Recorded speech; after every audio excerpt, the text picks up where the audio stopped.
हा. विद्यार्थी मित्रांनो, उच्च शिक्षण हे भविष्यातील करिअरसाठी यायचा उपयोग. आता सर्वात मेन म्हणजे एआय म्हणजे काय? तर एआय म्हणजे आर्टिफिशियल इंटेलिजन्स, म्हणजे संगणकाला माणसासारखा विचार करण्याची क्षमता. आता संगणकाला माणसासारखा विचार करण्याची क्षमता म्हणजे याचे तीन टाईप प्रकार आहेत. याच्यात पहिला प्रकार आहे की एक आहे कॉम्प्युटर, की जे आपल्याला मदत करणार आहे, आणि दुसरं आहे मशीन्स, जे आपल्याला मदत करणार आहे, कामामध्ये मदत करणार आहे. आणि तिसरा टाईप आहे रोबोट्स, जे रोबोट्स आपल्याला आपल्या दैनंदिन जीवनामध्ये विविध प्रकारे आपल्याला मदत करणार आहे. मग आता याच्यामध्ये काय काय उदाहरण आहेत? तर याच्यामध्ये एक चॅट जीपीटी आहे, जे कम्प्युटरमध्ये येतं. गुगल जेमिनी आहे, सेरी आहे, की ज्यामध्ये आपण कम्प्युटरमध्ये त्यांचा आपल्याला जे ज्या गोष्टीची अडचण येणार त्याच्यामध्ये आपण त्याला विचारणार आणि त्यातून आपल्याला उत्तर मिळणार. मग आता कोणकोणत्या गोष्टी आपण विचारू शकतो? तर आपल्याला ज्या स्वतःला ज्या नीडफुल ज्या गोष्टी आहेत, म्हणजे आपल्याला काही त्रास होत आहे, आपल्याला अजून चांगलं कसं बनता येईल, याच्यावर आपण काम करू शकतो. किंवा आपल्या शिक्षण क्षेत्रामध्ये, की आपल्याला जे लेसन्स आहेत ते लेसन्स आपण कशा प्रकारे त्याचे उत्तर द्यायचे, कशा प्रकारे आपण त्याला क्वेश्चन विचारायचे, कशा प्रकारे आपण नोट्स काढायचे, याचं सर्व नॉलेज त्याच्यामध्ये आहे. आणि उद्योगामध्ये, तो उद्योगामध्ये ॲटोमेशन्स आहे, नंतर क्वालिटी कंट्रोल आहे, पुढे जाऊन डॉक्टरांना हेल्प आहे, पुढे जाऊन तर ॲडव्होकेट सुद्धा हे रोबोट असणार आहे. एवढा उपयोग हा आपल्याला ए आय टेक्नॉलॉजीचा होणार आहे. मग आता आर्टिफिशियल इंटेलिजन्स म्हणजे जे मशीन्स आहे त्याला शिकवणे. आता मशीन्सला शिकवण्यासाठी आपल्याला काय लागतं? कोडिंग लागतं. मग कोडिंग तयार करणे म्हणजे काय? तर कोडिंग करणे म्हणजे त्या मशीनला माणूस जसा विचार करतो, एखादी गोष्ट माणूस जेव्हा बघतो, जेव्हा तो डाटा गेन करतो, तो डाटा गेन केल्यानंतर त्याचा विचार करतो आणि विचार केल्यानंतर तो त्याच्यावर वर्क करतो, अशी क्षमता त्या मशीनमध्ये देणं, याला मशीन लर्निंग आपण म्हणतो. आणि दुसरं आहे कम्प्युटर बरोबर आपण काम करतो, आणि तिसरं आहे रोबोट. आता पुढे जाऊया. याच्याने मित्रांनो काय होणार माहितीये का? शिक्षण प्रणाली डायरेक्टली चेंज होणार आहे. म्हणजे शिक्षण शिक्षण क्षेत्रामध्ये यायचं महत्व काय राहणार आहे? तर शिक्षणाची पद्धत बदलणार आहे. स्मार्ट शिक्षण प्रणाली येणार आहे, आणि विद्यार्थ्यांना वैयक्तिक ही मदत मिळणार आहे याच्यामध्ये. आता वैयक्तिक मदत कशी मिळणार आहे? तर सपोज एखादा विद्यार्थी कोणत्या मॅथ्स लेसन मध्ये कमजोर आहे, ज्याला त्याच्यामध्ये अभ्यास करायला त्रास होतो आहे, अशा विद्यार्थ्याला आपल्याला त्या मॅथ्स विषयी, तो त्या लेसन विषयी यायला विचारू शकतो, आणि त्यातून त्याला त्याचं उत्तर मिळू शकतं. म्हणजे जेणेकरून तो त्या विषयामध्ये कमजोर राहणार नाही. आता कोणी विद्यार्थ्याला समजा 4 विद्यार्थी म्हणून काही त्रास देत आहेत, मग त्याला जर त्रास देत आहेत तर त्याने काय करायचं? यायला विचारायचं की मी, माझी अशी बॉडी आहे, मी असा कमजोर आहे, तर मी माझ्यामध्ये काय डेव्हलपमेंट केले की मी 4 लोकांमध्ये चांगला बोलू शकतो, मी त्यांच्याशी चांगले संवाद साधू शकतो, किंवा मी सरांना माझे क्वेश्चन्स विचारू शकतो, जेणेकरून मला चांगल्या प्रकारे आन्सर मिळेल. म्हणजे त्यासाठी सुद्धा यायचा उपयोग आपल्याला होऊ शकतो. अजून पुढच्या गोष्ट आहे की आपल्याला ऑन लर्निंग प्लॅटफॉर्म याच्यामध्ये मिळालेला आहे. ऑन लर्निंग म्हणजे आपण, आपल्याला जी जी काही अडचण येणार आहे ती आपण यांना विचारू शकतो, यायला विचारू शकतो, जेणेकरून आपल्याला त्यातून आन्सर मिळेल. नंतर तुम्ही नोट्स तयार करू शकतात. मी तुम्हाला थोड्या वेळपूर्वी सांगितलं की तुम्ही नोट्स सुद्धा तयार करू शकता, सारांश लिहू शकतात, प्रोजेक्ट्स आणि रिसर्च मध्ये काम करू शकतात. म्हणजे जे उच्च शिक्षण करणारे विद्यार्थी असतात त्यांना वेगवेगळे प्रोजेक्ट्स करावे लागतात, त्या अप्रुव्हल नंतर त्यांना त्याच्यामध्ये काम मिळतं. तर अशा प्रकारचे प्रोजेक्ट सुद्धा ते विद्यार्थी याच्यामध्ये करू शकतात. मग आता माझा आणि याचा संबंध असा आला की 30 वर्षापूर्वी मी जेव्हा माझं इंजिनिअरिंग कम्प्लीट केलं, आणि जेव्हा मी याच्यामध्ये काम करायला गेलो इंडस्ट्रीमध्ये, तर मला आनंद सांगतो की मला याच्यामध्ये सीएनसी मशीनवर डायरेक्ट पहिला जॉब मिळाला. सीएनसी मशीन म्हणजे कम्प्युटर न्यूमेरिकल कंट्रोल मशीन. याच्यामध्ये काय होतं माहिती आहे की आपल्याला अ, जी मशीन्स आहेत, जी सीएनसी मशीन्स आहे, तिला कोडिंग करून म्हणजे लँग्वेज करून तिला कंट्रोल केलं जातं, तिच्यामध्ये प्रोग्राम केलं जातो आणि त्यानुसार तू ती मॅन्युफॅक्चरिंग करते आणि कंट्रोल करते. म्हणजे एआय म्हणजे ज्या ज्या ऑटोमॅटिक चालणाऱ्या मशीन्स आहेत, ज्या ज्या विचार करतात, काम करतात, त्या सर्व एआय मध्ये येतात. म्हणजे कम्प्युटर एआय मध्ये येतो, ऑटोमेशन मशीन एआय मध्ये येते आणि रोबोट तर एआय मध्ये येतोच आहे. म्हणजे आम्ही जेव्हा वर्क करत होतो तेव्हा आम्हाला लक्षात होतं की आपण एआय मधल्या एवढ्या चांगल्या कामासाठी काम करत आहोत, पण आम्हाला लक्षात आलं की आम्ही प्रत्येक गोष्ट ऑटोमॅटिक मध्ये काम करतोय. म्हणजे आम्ही जे प्रोग्रामिंग करायचो त्या प्रोग्रामिंगनुसार मशीनला कमांड द्यायचो आणि मशीन त्या त्यानुसार ऑटोमॅटिक मध्ये तो जॉब कट करायची. तर तो सुद्धा प्रकार एआय मध्ये आहे. नंतर जे न्यू प्रॉडक्ट्स असायचे त्याचं डिझायनिंग करायचं, त्या कम्प्युटरला कमांड द्यायची की या ह्या प्रकारे त्याला शेप दे, हेक्झागोनल बनव किंवा अनइवन शेप तयार कर. ते ते सर्व आम्ही त्याला कमांड द्यायचो कम्प्युटरला, त्यानुसार डिझाईन बनलं जायचं आणि त्यानुसार पुढे जायचं. म्हणजे यायचा वापर आम्ही 1995 सालापासून मी करत होतो आणि त्यानुसार हळूहळू ही डेव्हलप होत गेली की एआय ही टेक्नॉलॉजी कशी माणसाला उपयोगाची आहे. आता प्रत्येक विद्यार्थ्याला जे गरजेनुसार शिक्षण मिळणार आहे, त्यामुळे त्याचा कमजोर जो भाग आहे तो नक्कीच सुधारणार आहे. म्हणजे कसा की त्याला जर काही क्वेश्चन्स आहेत, वर्गामध्ये सर लेसन घेत आहेत, विद्यार्थी सर्व शिकतायत आणि त्या विद्यार्थ्याला एखादा टॉपिक नाही समजला, मग त्याला वाटलं की मला सरांना हा टॉपिक विचारायचा आहे. पण त्याला वाटतं की अरे मी कसं विचारू, बाकी बाकी विद्यार्थी मला हसतील. मग तो काय करणार, कम्प्युटरमध्ये जाणार, चॅट जीपीटी ओपन करायचं आणि त्याच्यामध्ये तुमचा लेसन टाका आणि तो लेसन टाकून त्याच्यामध्ये तुम्हाला जी जी गोष्ट येत नाही त्याला विचारा, तो तुम्हाला परफेक्ट उत्तर देणार. मी सांगतो विद्यार्थ्यांनो, डॉक्टर सुद्धा आता एआयचा वापर करूनच जे पेशंट आहे त्याला काय काय गोष्टीची पुढे जाऊन ट्रीटमेंटची गरज आहे ते देत असतात. म्हणजे डॉक्टर क्षेत्रामध्ये, वैद्यकीय क्षेत्रामध्ये यायचा मोठ्या प्रमाणात उपयोग आहे. आता पुढे जाऊन सांगतो, जे ॲडव्होकेट आहे, पुढे जाऊन ॲडव्होकेट रोबोट येणार आहे. म्हणजे ज्या सर्व केसेस आहे त्या हा ॲडव्होकेट रोबोट लढणार. आता बघा, हा रोबोटनुसार आपण केस कशी जिंकू शकतो. एआय मध्ये काय केलेलं आहे की जेव्हापासून या पृथ्वीचा किंवा या युनिव्हर्सचा जन्म झाला आहे, आता किंवा पुढे काय होणार आहे, हा सर्व डाटा त्याच्यामध्ये टाकण्यात आलेला आहे आणि त्याच्यामध्ये कोडिंग केलेलं आहे की कशा प्रकारे हे ओपन करायचं. आता बघा, थोडक्यात सांगतो, आपण लहानपणापासून विविध गोष्टी ऐकलेल्या आहेत, आपण त्याच्यातून काम करतो आहे. मग आपल्या मेंदूच्या मेमरीमध्ये आपण त्या गोष्टी साठवलेल्या असतात. मग जेव्हा आपल्याला कोणी मित्र म्हणतो का रे त्या गावीत आपण तिथे भेटलो होतो, लगेच आपल्याला आठवायला लागतं की अरे हा आपण तिथे भेटलो होतो, या झाडाखाली भेटलो होतो, या हॉटेलमध्ये भेटलो होतो. म्हणजे जेणेकरून आपल्याला ती मेमरी आपली ओपन होते आणि त्यानुसार पाथनुसार आपल्याला आपल्या तोंडातून शब्द येतात आणि आपल्या डोळ्यासमोर ते पिक्चराइज सुद्धा होतं.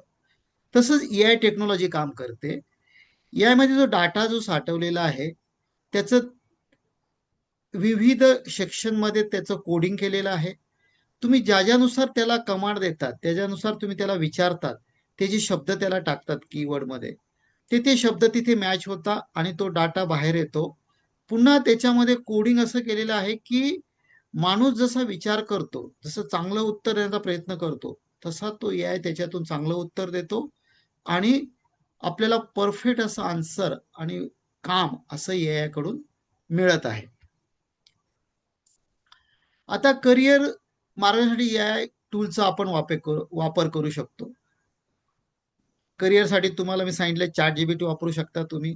ओपन ए आय मध्ये गुगल जेमिनी वापरू शकतात. त्याच्यामध्ये तुम्ही रिझ्यूम सुद्धा तयार करू शकतात. इंटरव्ह्यूची तयारी तुम्ही त्याच्यामध्ये करू शकतात. इंटरव्ह्यूला तुम्हाला जायचं असेल तर तुम्हाला काय काय क्वेश्चन्स येणार आहेत हे तुम्हाला ए आय मदत करणार. तुम्ही फक्त सांगायचं आहे की माझं हे क्वालिफिकेशन आहे, माझं हे जे आहे, मी या ह्या कंपनीमध्ये ह्या पदासाठी इंटरव्ह्यूला जात आहे. त्यानुसार तुम्हाला तो तुमचा रिझ्यूम तयार करून देणार आणि इंटरव्ह्यूची तुम्हाला मदत करणार. त्याच्यात बघा आता तुम्हाला पुढे जाऊन काय फायदा आहे, तुमचं योग्य स्किल निवडण्याकरिता तुम्हाला यायचा फार उपयोग होणार आहे. मग योग्य स्किल कसं तुम्ही त्याला सांगू शकतात, तुम्ही तुमचा डाटा त्याला सांगू शकतात की मी ह्या शिक्षणामध्ये मी काम केलेलं आहे, हे शिक्षण घेतलेलं आहे, हा माझा याच्यातला एक्सपिरियन्स आहे. आता मी काय स्किल घेतलं की मला जेणेकरून पुढे जाऊन माझं भविष्य आणि माझं काम हे चांगल्या प्रकारे जाऊ शकतं. तर असं आपण जर केलं तर आपल्याला योग्य स्किल कसं तू निवड ही सुद्धा या मदत करू शकतो. फक्त याच्यामध्ये मित्रांनो तुम्ही त्याला कोणता डाटा विचारतात, कशा प्रकारे विचारतात ते फार महत्वाचं आहे. तुम्ही काही विचारून त्याला चालणार नाही. तुम्हाला जे काही प्रॉब्लेम्स आहेत, ज्याच्यात तुम्हाला करिअर करायचं आहे, ते तुम्ही विचारलं तर तो तुम्हाला योग्य प्रकारे मार्गदर्शन करेल. बघा याच्यात मी तुम्हाला याच्यामध्ये काही मी तुम्हाला टूल्स दिलेले आहे यायचे, जेणेकरून तुम्ही त्याचा वापर करून तुम्ही त्याच्यातून तुम्हाला मार्गदर्शन घेऊ शकतात. त्याच्यात तुम्हाला काही मी प्रोजेक्ट्स दाखवले आहेत की ज्याच्यामध्ये तुम्ही ते प्रोजेक्ट्स करून पुढे जाऊन तुमचं करिअर निवडू शकतात आणि पुढे करोडो लाखो रुपयाचा जॉब घेऊ शकतात किंवा बिझनेस करू शकतात. बघा फ्रॉड डिटेक्शन मॉडेल आहे. मी काही एक्झाम्पल याच्यामध्ये सांगतो की बँकेमध्ये फ्रॉड्स होतात किंवा आपल्या मोबाईलमध्ये आपण कॉलिंग करतो त्याच्यामध्ये आपल्याला फ्रॉड करून आपल्याला फसवलं जातं. तर त्याच्यामध्ये तुम्ही मॉडेल तयार करू शकतात किंवा तुमची जी जी आपली गावरान जी लँग्वेज आहे, जी मराठी आपली आहे, त्याच्यात अजून आपली जी गावातली भाषा आहे, त्याच्यामध्ये तुम्ही मॉडेल बनवू शकतात आणि त्याच्यानुसार तुम्हाला काय फायदा होऊ शकतो की इंग्लिश मधलं कन्व्हर्जेशन त्या लँग्वेजमध्ये होऊ शकतं आणि त्या जो गावातला आपला जो भाऊ आहे, कोणी काका आहे, त्याला त्याची मदत होऊ शकते. तुम्ही मेडिकलमध्ये काम करू शकता याच्यामध्ये. नंतर सेल्फ ड्रायव्हिंग कार तर ऑलरेडी आलेली आहे टेस्लाची, तुम्ही सुद्धा बनवू शकता. पुढच्या आपण जो सेशन घेणार आहोत त्याच्यामध्ये आपण ए आणि रोबोटिक वर्कशॉप कंडक्ट करणार आहोत. त्याच्यामध्ये तुम्हाला मी प्रॅक्टिकल स्वतः कसा रोबोट बनवायचा, कशी कार बनवायची याचं प्रात्यक्षिक दाखवणार आहे. तुम्ही सुद्धा घर बसल्या रोबोट बनवू शकतात आणि कार बनवू शकतात असं प्रात्यक्षिक मी तुम्हाला याच्यामध्ये देणार आहे. आता मी तुम्हाला बोललो व्हर्च्युअल असिस्टंट म्हणजे आणि लँग्वेज ट्रान्सलेटर की याच्यामध्ये तुम्हाला एक लँग्वेज ट्रान्सलेशन म्हणजे तुमच्या गावातल्या भाषेमध्ये तुम्ही त्याचं ट्रान्सलेशन करू शकतात. चायना भाषा असू द्या, इंग्लिश असू द्या किंवा फ्रान्स असू द्या किंवा जर्मन भाषा असू द्या, त्याचं ट्रान्सलेशन तुम्ही कोडिंग करून तुमच्या गावातल्या लँग्वेजमध्ये त्याला सांगू शकता. असा सुद्धा तुम्हाला उपयोग होऊ शकतात. नंतर रोबोट असिस्टंट बनवू शकतात. बघा जे उच्च पदावर जे अधिकारी असतात त्यांना प्रत्येकाला असिस्टंटची गरज असते त्यांच्या दैनंदिन कामाच्या गरजेसाठी. तर तुम्ही रोबोट असिस्टंट बनवून त्यांना मदत करू शकतात की जेणेकरून त्यांना त्यांच्या पूर्ण गोष्टी त्या देऊ शकतो. अजून तुम्हाला सांगतो याच्या पुढे ॲडव्होकेट रोबोट येणार आहे, डॉक्टर रोबोट येणार आहे, नंतर स्वीपर रोबोट येणार आहे म्हणजे हाऊसकीपिंग मधला रोबोट असणार आहे आणि मदतनीस रोबोट राहणार आहे. म्हणजे अजून नंबर ऑफ जसा माणसाला नीड आहे त्या प्रकारची रोबोटची गरज असणार आहे. अजून काही AI टूल्स आहेत आपण त्याच्यानुसार डिस्कस केलेले आता थोड्या वेळापूर्वी. आता बघा भविष्यातील नोकऱ्या काय असणार आहे आणि AI मुळे तुम्हाला नवीन काय काय करिअर संधी ह्या मिळणार आहे. तर बघा तुम्हाला डाटा सायंटिस्ट म्हणून जॉब मिळणार आहे पुढे जाऊन. AI इंजिनियर म्हणून तुम्ही काम करू शकणार आहे. सायबर सिक्युरिटी एक्सपर्ट्स म्हणून काम करू शकणार आहे आणि मशीन लर्निंग स्पेशालिस्ट म्हणून काम करू शकणार आहे किंवा तुम्ही बिझनेस करू शकणार आहे आणि डिजिटल मार्केटिंग विथ AI ह्याच्यामध्ये भविष्यातील नोकऱ्या राहणार आहे. मी तुम्हाला सांगतो मित्रांनो, ज्या आता चालू नोकऱ्या आहे त्याच्यामध्ये सायंटिस्ट सांगता AI मधले की जवळपास 60 ते 70 50% नोकऱ्या ह्या बंद होणार आहे. म्हणजे मोठ्या प्रमाणात बेरोजगारी निर्माण होऊ शकतात. ते सांगतात की डॉक्टर सारखं पद सुद्धा बेरोजगार होऊ शकणार आहे. कारण रोबोट डॉक्टर हे काम करणार आहे. म्हणजेच तुम्ही एआय नाही शिकले, एआय मध्ये काम नाही केलं, आर्टिफिशियल इंटेलिजन्सचा वापर नाही केला, तर तुम्ही सुद्धा त्या पाथमध्ये जाऊ शकणार आहे. म्हणजे ज्या प्रकारे आज आपल्याला म- मोबाईलची नितांत गरज असते, कंटिन्यू आपल्या दैनंदिन जीवनामध्ये मोबाईल लागतो, तर त्यानुसार एआय आणि रोबोटची आपल्याला गरज भासणार आहे.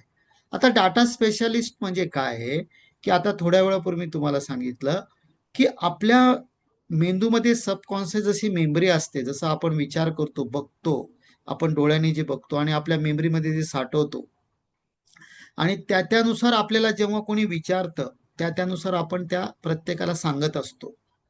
तसंच कोडिंग ह्या एआय मध्ये करावं लागतं आपल्याला, आणि त्यानुसार एआय वर्क करतं.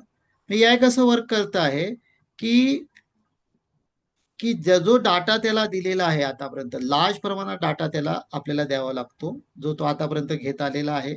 आतापर्यंत आपण ऑनलाईन जे व्हिडिओज टाकले असतील, जे सायंटिस्टनी जे वेगवेगळ्या प्रोजेक्ट्स आणि रिसर्च त्याच्यात टाकलेला आहे, तो सर्व डाटा त्याच्यामध्ये आहे. आणि तो डाटा कोडिंग करून वेगवेगळ्या सेक्शनमध्ये साठवला जातो, आणि त्यानुसार कोडिंग करून तो जशी जशी कमांड मिळते त्यानुसार तो बाहेर येऊन त्याला वर्क केलं जातं. असं डाटा सायंटिस्टचं काम तुम्ही करू शकतात. दुसरं एआय इंजिनियर. एआय इंजिनियर म्हणजे मी जसं काम करत होतो, जसं काम मी करत आहे, की 1995 पासून ज्या ऑटोमॅटिक मशीन्स आहेत, ज्या ऑटोमॅटिक प्रोग्रामिंग करून चालणाऱ्या मशीन्स आहेत, त्या मशीन्समध्ये तुम्ही एआय इंजिनियर म्हणून काम करू शकतात, किंवा रोबोटमध्ये काम करू शकता याच्यामध्ये. तर एआय इंजिनियरचं काम आहे. सायबर सिक्युरिटी एक्सपर्ट्स म्हणजे जे फ्रॉड्स होत आहेत, म्हणजे आपण बघतो इंस्टाग्राम, फेसबुकला जे चुकीच्या पोस्ट दिल्या जातात, त्यानुसार दंगे भडकवले जातात, मग पोलीस डायरेक्ट त्याला पकडतात. मग ते त्यांना कुठून कळतं, तर एआय सिक्युरिटी एक्सपर्ट्स कडनं कळतं. म्हणजे एआय प्रोग्रामिंग केलं जातं आणि त्यानुसार त्याला पकडलं जातं. दुसरं आहे, आपल्याला जे स्पॅम मेल येतात, ईमेल येतात, व्हॉट्सअप कॉल येतात, किंवा आपल्याला कॉलिंग येतात, त्यात स्पॅम कॉल लिहिले जातं किंवा स्पॅम ईमेल लिहिलं जातं. ते काम सर्व सुद्धा एआय मुळेच केलं जातं. नंतर अजून आपल्याला बँकेमध्ये जे आपल्याला जे सायबर जे फसवणूक केली जाते, त्यामध्ये आपल्याला फेस डिटेक्शननी जसं आपला मोबाईल ओपन होतो, बँकेमध्ये अकाउंट ओपन केलं जातं, ते सर्व सुद्धा सायबर सिक्युरिटी एक्सपर्ट्स मध्ये येतं. तिसरं आहे मशीन लर्निंग स्पेशालिस्ट. आता मशीन लर्निंग म्हणजे मशीनला लर्न करणे. म्हणजे जसं लहानपणापासून आपल्याला आई शिकवते, प्रत्येक गोष्ट ही चुकीची आहे, चांगली आहे. जसं शिक्षक आपल्याला शिकवतात, की ह्या लेसन मध्ये किती स्टडी केला म्हणजे तुला किती नॉलेज येईल, किंवा आपण स्वतः लर्न करून घेतो, की मी काय काय अभ्यास केला तर मला पुढे जाऊन चांगले मार्क्स मिळतील किंवा माझं करिअर घडेल. किंवा जो सायंटिस्ट आहे, जो उद्योजक आहे, जो बिझनेसमॅन आहे, तो विचार करतो की मी काय वर्क केलं म्हणजे मला पुढे जाऊन चांगला बिझनेस मिळेल. असंच त्या मशीनला शिकवणं म्हणजे मशीन लर्निंग स्पेशालिस्ट होय. आता मशीनला कसं शिकवायचं, तर मशीनला कोडिंगद्वारे शिकवलं जातं. तर मग ती कोडिंगची भाषा कोणती आहे, तर ती आहे पायथन सॉफ्टवेअर. पायथन सॉफ्टवेअर 1995 साली तयार करण्याची सुरुवात झालेली होती, आणि त्याच्यामध्ये विविध प्रकारचं त्याच्यामध्ये कोडिंग करून वेगळ्या मशीन्स तयार केल्या गेल्या, त्याच्या लर्निंग लँग्वेज तयार केल्या गेल्या, आणि त्यानुसार मशीन्स ॲटोमेशनमध्ये प्रोग्रामिंग जसं होणार त्यानुसार त्या वर्क करत गेल्या. मग आता मशीन लर्निंग कसं करायचं, आता सपोज रोबोट आहे. रोबोटला काय, आता रोबोटमध्ये काय काय गोष्टी असतात बघा, मी तुम्हाला सांगितलं पुढच्या आपण सेशनमध्ये रोबोट कसा बनवायचा, मशीन कशी बनवायची, कार कशी बनवायची, याचं प्रात्यक्षिक दृष्ट्या आपण वर्कशॉप कंडक्ट करणार आहोत. मग आता जो हे आहे रोबोट आहे, त्याला काय असतं, त्याला चार गोष्टी असतात, ज्या माणसामध्ये आहेत त्या त्याच्यामध्ये आहेत. आज मी तुम्हाला थोडक्यात सांगणार आहेत, आपण पुढचं डिटेलमध्ये पुढच्या सेशनमध्ये घेणार आहोत. जसं माणसाला डोळे आहेत, ज्याच्यात माणूस सेन्स करतं की पुढे काय गोष्ट आहे, कोण दिसतं आहे, कोण आहे, पहिल्याला बघितलं होतं का, माझा मित्र होता का, माझा नातेवाईक आहे का. तसा रोबोट त्याच्या सेन्सरने तो त्याच्यात रेज सोडले जातात सेन्सने, आणि पुढे डिटेक्ट केले जातात त्याला ती पिक्चर दिसतं, त्याच्या डाटा मध्ये त्याच्यामध्ये स्टोअर केलेलं की ही पुढची गोष्ट कोणती आहे, दगड आहे, झाड आहे, रोड आहे, का मला पुढे जाण्यासाठी पाहत आहे. म्हणजे त्याला लागतो, रोबोटला लागतो सेन्सर लागतो, नंतर रोबोटला लागतो प्रोसेसर लागतो, जेणेकरून ही सर्व प्रोसेस डाटा त्याच्यामध्ये कोडिंग त्याच्यामध्ये होतं. तिसरं रोबोटला लागते मोटर लागते, बरोबर आहे, मोटर लागते जेणेकरून त्याच्यामध्ये त्याचे सर्व पार्ट्स हे मूव्ह झाले पाहिजेत. आणि चौथे लागते रोबोटला लागते बॅटरी लागते, म्हणजे त्याला लागतो बॅकअप, इलेक्ट्रिकल बॅकअप आपण त्याला म्हणूया, की जेणेकरून तो त्याची मोटर ही रन करू शकेल. बघा माणसाला सुद्धा ह्याच गोष्टी लागतात. माणसाला काय लागतंय, माणसाला लागत आहेत डोळे आहेत, ज्याच्याने तो सेन्स करू शकतो. त्याचा आहे प्रोसेसर आहे, ज्याच्यामध्ये डाटा स्टोअर करून त्याला कोडिंग करून आपण त्याला पुढे जातो. तिसरं आहे माणसाला जे लागते मोटर, म्हणजे आपलं हृदय आहे, जेणेकरून आपल्याला प्रत्येक ठिकाणी आपल्याला फोर्सफुली ब्लड सप्लाय होऊन आपले मुवमेंट होते. आणि चौथं जे लागतं आहे बॅटरी, तसं आपण जे जेवण जेवतो आणि आपल्या पोटामध्ये रक्त तयार होऊन आपल्याला जी एनर्जी मिळते, ती एनर्जी म्हणजे बॅटरी. तर जशा माणसामध्ये ज्या गोष्टी आहेत त्या रोबोटमध्ये आहेत आणि त्यानुसार तो वर्क करतो. आता पुढचं आहे डिजिटल मार्केटिंग विथ AI. आता बघा तुम्ही जे मार्केटिंग करताय, आपण जे पहिले जे मार्केटिंग करत होतो, इंस्टाग्रामवर आज आपण जे ऍड देतो आहे, फेसबुकवर ऍड देतो आहे, किंवा पेपरला जाहिरात देतो किंवा बॅनर्स लावतो, नंबर ऑफ प्रकारे व्हॉट्सअपला आपण मेसेज करतो. आता सर्वच जे आहेत पब्लिक आहे, त्यांनी त्या जाहिरात कशा बघतील, त्यानुसार AI चा वापर करून पर्टिक्युलर कोणता तुम्हाला क्लाउडनी त्या जाहिरात बघितली पाहिजे, तो क्लाउडला ती जाहिरात कशा प्रकारे दिसेल याचं कोडिंग केलं जातं. आणि त्यानुसार डिजिटल मार्केटिंगमध्ये सुद्धा तुम्ही हे करिअर करू शकतात. याच्यात मी काही जॉब दिलेले आहे, आपण लिहिले प्रॉम्प्ट इंजिनियर AI, नंतर डिजिटल AI ऑपरेशन मॅनेजर, अशा प्रकारचे आपण जॉब पण पुढे जाऊन करू शकतो. आता विद्यार्थ्यांनी कोणते कौशल्य शिकले पाहिजे? बघा तुम्ही कोडिंग शिकलं पाहिजे, जसं मी तुम्हाला सांगितलं पायथन आणि जावा सॉफ्टवेअर आहे. नंतर डाटा अनालिसिस शिकलं पाहिजे. आपण तेही बघितलं की कशा कशा प्रकारे डाटा हा आपल्याला ठेवावा लागतो, जेणेकरून डाटा ज्या ज्या कमांडने वापरला जाईल त्यानुसार तो डाटा पुढे आला पाहिजे.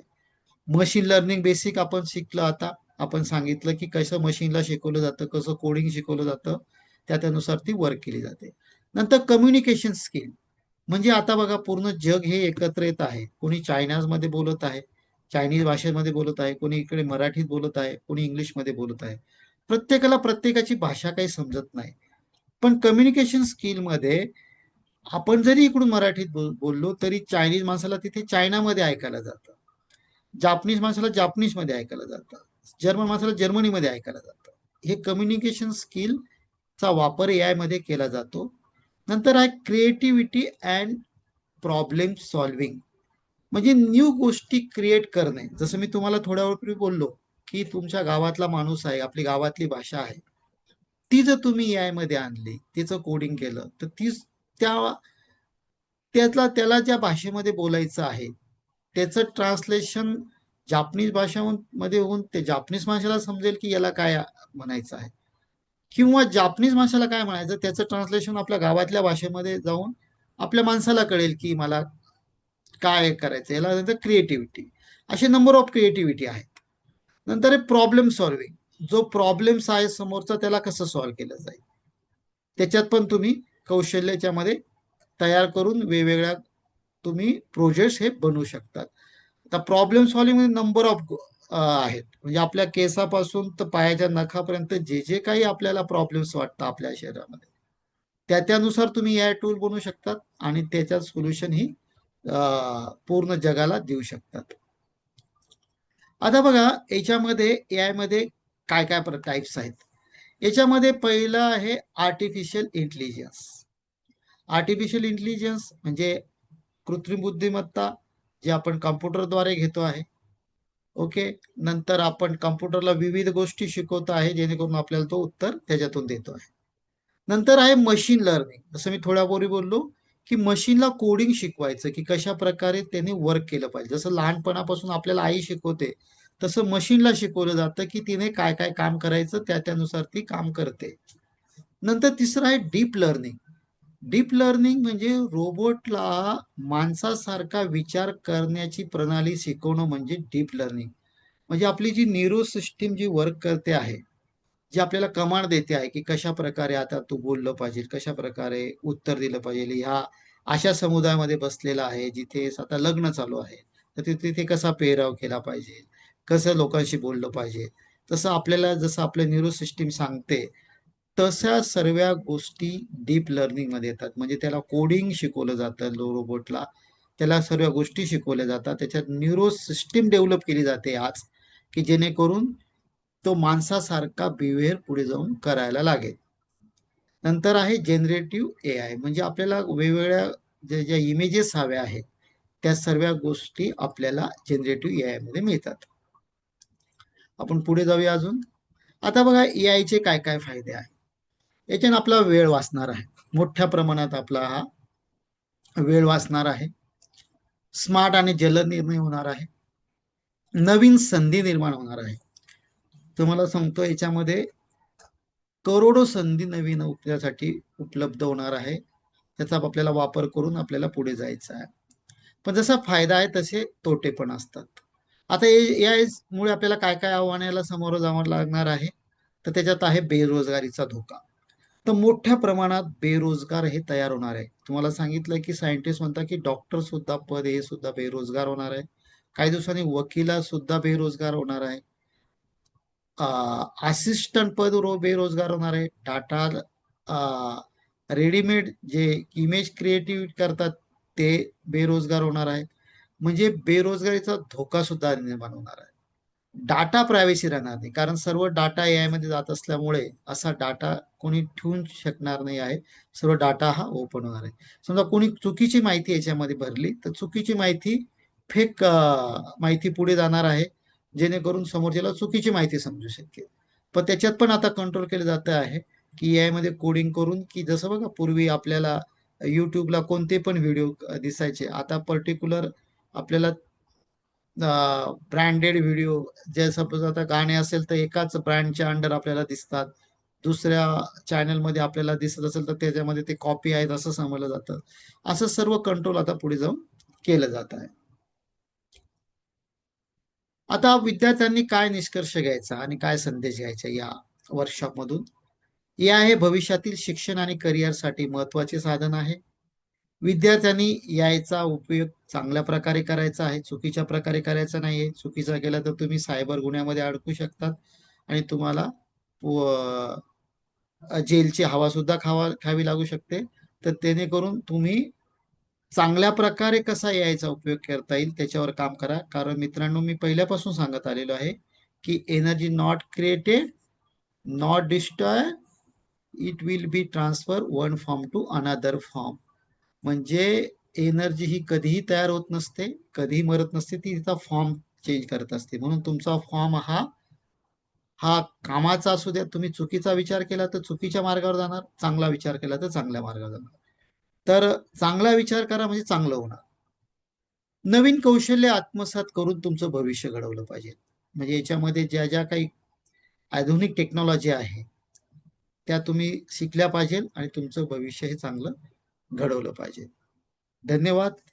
तुम्ही यामध्ये एआय टेक्नॉलॉजीमध्ये जे